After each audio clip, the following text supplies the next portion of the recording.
Hi! Do you struggle with supporting your speaking and singing voice? Well, this video is going to teach you in a nutshell how to support optimally, okay? Now, when we're talking or vocalizing with an M1, we need a higher level of subglottal air pressure.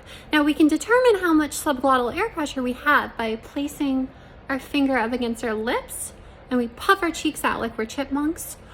Get as much pressure as you can, and you should feel pressure in the back of your mouth, the back of your second resonator, and R1, your throat.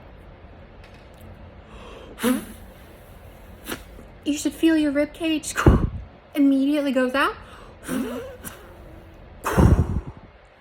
Okay, now we're going to talk specifically about how you should breathe. So we're going to breathe in nice and slow to the count of 5 Mississippi.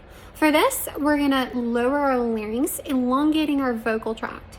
So it should sound like this. We're going to suck in air rapidly.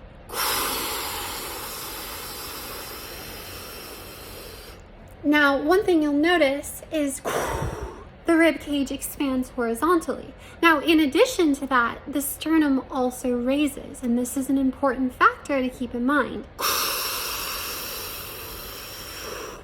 Hey, hey, hey, hey, hey.